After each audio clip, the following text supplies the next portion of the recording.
ஒரு சின்ன கிராமத்துல சின்னசாமின்னு ஒருத்தர் இருந்தாரு. இவரு விவசாயத்தையும் பார்த்துன்னு ஆடையும் மேய்ச்சின்னு இருந்தாரு. இவங்க ரொம்பவும் ஏழை. இவங்களுக்கு ரமேஷ்னு ஒரு பையனும் இருந்தாங்க. அப்பா அப்பா எனக்கு வேற ஸ்கூல் பேக் வாங்கி கொடுப்பா. இதை எடுத்துன்னு போனா எல்லாரும் கிண்டல் பண்றாங்க. எனக்கு ரொம்பவும் அசிங்கமா இருக்குப்பா. என்ன மன்னிச்சிடுற ரமேஷ், என்கிட்ட சுத்தமா காசு இல்லை. காசு இருக்கும்போது கண்டிப்பா வாங்கி தரேன்ப்பா. இப்போதைக்கு கொஞ்சம் அட்ஜஸ்ட் பண்ணி இதையே எடுத்துன்னு போயேன். என் கஷ்டம் உங்க யாருக்குமே புரிய மாட்டேங்குது. போங்க, நான் ஸ்கூலுக்கே போறேன். ஐயா, என்ன ரமேஷ் நீ டெய்லி பழைய சாதத்தையே எடுத்துன்னு வர? பாத்தியா, எங்க அம்மா எனக்கு பிரியாணி செஞ்சு கொடுத்துருக்காங்க. எங்க கிட்ட எல்லாம் ஸ்டீல் லஞ்ச் பாக்ஸ் இருக்கு. உன்கிட்ட என்னடானா ஏதோ தகர டப்பா மாதிரி இருக்கு அந்த லஞ்ச் பாக்ஸ். ஏய் மீனா, ஏன் அப்படி சொல்ற? உன்கிட்ட இருக்குன்னா நீ வச்சுக்கோ. மத்தவங்களை கிண்டல் பண்ற வேலையெல்லாம் வச்சுக்காத. மத்தவங்களை கிண்டல் பண்ணி அதுல சந்தோஷப்படுற ஆளு நீ எல்லாம். ஸ்கூல்ல எல்லாரும் ரமேஷை கிண்டல் பண்ணினே இருந்தாங்க. இது ரொம்பவும் கஷ்டமா இருந்துச்சு ரமேஷ்க்கு. ஐயோ, யார் ரமேஷ் சொல்ற? என்னாச்சுப்பா உனக்கு? அம்மா கிட்ட எது இருந்தாலும் சொல்லுப்பா. என்ன ஸ்கூல்ல எல்லாருமே கிண்டல் பண்றாங்க.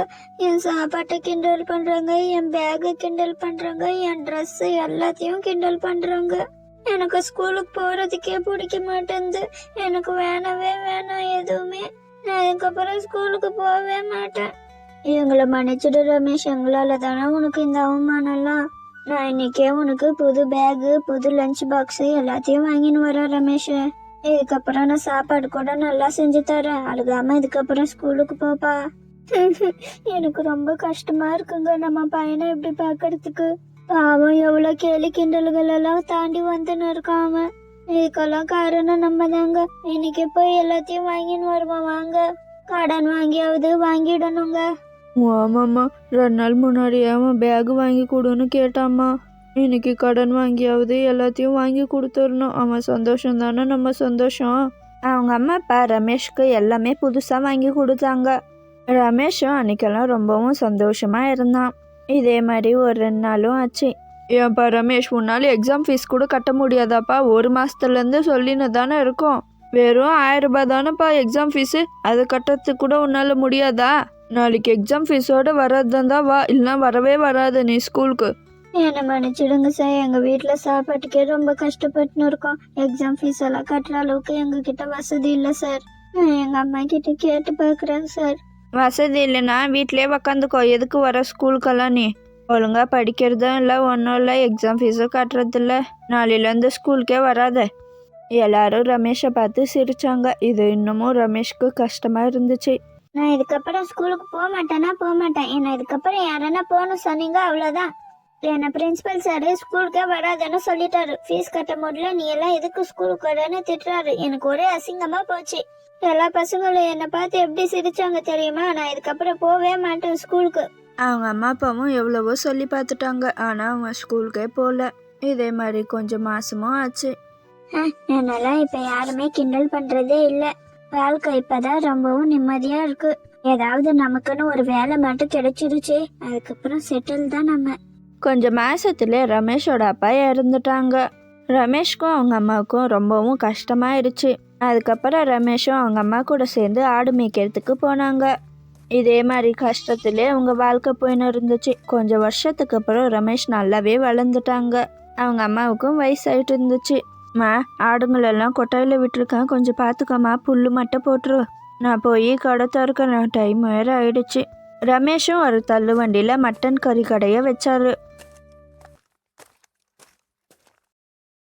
ஏன்பா, எனக்கு பஞ்சு மாதிரி இருக்கிற மட்டன் எடுத்து சின்ன சின்னதா வெட்டி ஒரு 6 கிலோ கொடுப்பா. இது 1 நிமிஷமா கொடுக்குறேன். எவ்வளோப்பா ஆச்சு 6 கிலோ மட்டனு? 6 கிலோ மட்டனு 300 ரூபாய் தாம்மா. ஓஹோ, கிலோ 600 ரூபாய் தானா? பரவாயில்ல, இப்ப உன் கடையில கம்மியா தான் இருக்கு. மற்ற கடையில எல்லாம் 800 ரூபாய் 900 ரூபான்னு இருக்கு. இதுக்கப்புறம் இங்கே வந்து வாங்க வேண்டியதுதான். ஆமாம்மா, என் கடையில எல்லாமே கம்மி தான். என் மட்டனை இன்னைக்கு சாப்பிட்டு கூட பாருங்க, நல்லா பஞ்சு மாதிரி சுவையா இருக்கும். ஆடெல்லாம் நானே காட்டுல எடுத்துன்னு போய் மேய்ச்சிட்டு வரேம்மா. என் சொந்த ஆடு இதெல்லாம். ஓஹோ, அப்ப விக்கிறதுக்குன்னே நீங்க வளர்த்துன்னு இருக்கீங்களா? சரி சரிப்பா, ஏதோ ஒண்ணு நல்லா இருந்தா சரிதான். ரமேஷும் பகலும் இரவுமா டெய்லியும் கஷ்டப்பட்டுன்னு இருந்தாரு. எல்லா வேலையும் ஒருத்தரே செஞ்சுன்னு இருந்தாரு. கொஞ்சம் வருஷத்துக்கு அப்புறம் ஒரு பெரிய மட்டன் கடையும் கட்டினாரு. உன்னை நினைச்சாலே எனக்கு ரொம்பவும் பெருமையா இருக்குப்பா. இதே மாதிரி நீ எப்பயும் சந்தோஷமா இருக்கணும்ப்பா. உனக்கு ஒரு கல்யாணம் மட்டும் ஆயிட்டா அதுக்கப்புறம் எதுவுமே எனக்கு வேணாப்பா. அட நீ வேற எதுக்குமா இப்போ அதை பற்றி பேசின்னு இருக்க? நானே வேலைக்கு ஒருத்தரை வச்சேன், அவர் இன்னமும் வரல. நாளையிலேருந்து கொஞ்சம் டைமுக்கு வர சொல்லணும். ஏதோ இன்னைக்கு பரவாயில்ல, டெய்லி இதே மாதிரி வந்துன்னு இருந்தா எப்படி? ஆமாப்பா, ஃபர்ஸ்டே உங்களெல்லாம் கேட்கணும். கொஞ்சம் லூஸ் விட்டா அதுக்கப்புறம் நம்ம தலைமையிலே ஏறி உக்காந்துக்குவாங்க. வந்ததும் கொஞ்சம் நல்லா திட்டி விடு. இன்னைக்கு தான் கடை ஓப்பன் பண்ணியிருக்கேன், முதல் நாளே திட்டினா எப்படிமா? வரட்டும் இரு, நாளையிலேருந்து லேட்டாக வந்தா அதுக்கப்புறம் பார்த்துக்கலாம். அட வண்டியாப்பா, எதுக்குப்பா இவ்வளோ நேரம்? நாளையில இருந்தாது கொஞ்சம் சீக்கிரமா வாங்க. நீ அந்த சின்ன வயசுல என் கூட படிச்சவன் தானே? என்ன உனக்கு ஞாபகம் இருக்காப்பா? உன் கூட ஒரு பொண்ணு இருக்குமே, அந்த பொண்ணு எங்க? உங்க 2 பேரால தான் என் ஸ்கூல் வாழ்க்கையே நான் தொலைச்சேன். எவ்வளோ கேலி கிண்டல் பண்ணுவீங்களா நீங்க? இப்போ என்ன கடைசியில் என் கடைக்கு வேலைக்கு வந்துட்டு இருக்க? ஏன் என்னாச்சுப்பா? ஆமாப்பா, நாங்கள் கிண்டல் பண்ணது தப்பு தான், எங்களை மன்னிச்சிடு. சரி நான் வரேன். அட இருப்பா, ஏன்பா? நான் உனக்கு வேலை தரமாட்டேன்னே சொல்லலையே, ஏன் போற? என்னை மன்னிச்சிடுப்பா, உன் மூஞ்சில முழிக்கிறதுக்கே எனக்கு கேவலமாக இருக்கு. எவ்வளோ கிண்டல் பண்ணியிருக்கேன்ல உன்னை. அப்போல்லாம் தெரியலப்பா, ஏதோ அறியாத வயசில் செஞ்சுட்டேன். ஆனால் இப்போ நினச்சி பார்த்தா எவ்வளோ அசிங்கமாக இருக்குது எனக்கே. மற்றவங்கள கிண்டல் பண்ணி நாங்கள் இன்னமும் அதே இடத்துல தான் உக்காந்துன்னு இருக்கோம். ஆனால் நீ ஒரு பெரிய கடையை ஓப்பன் பண்ணி அதில் முதலாளியாக இருக்க. இதுக்கப்புறம் யாரையும் கிண்டல் பண்ணக்கூடாதுப்பா. என் பசங்களுக்கும் இதை தான் நான் சொல்லி வளர்க்குவேன். அட போட்டும் விடுப்பா, நான் ஒன்றும் தப்பாக நினச்சிக்கல.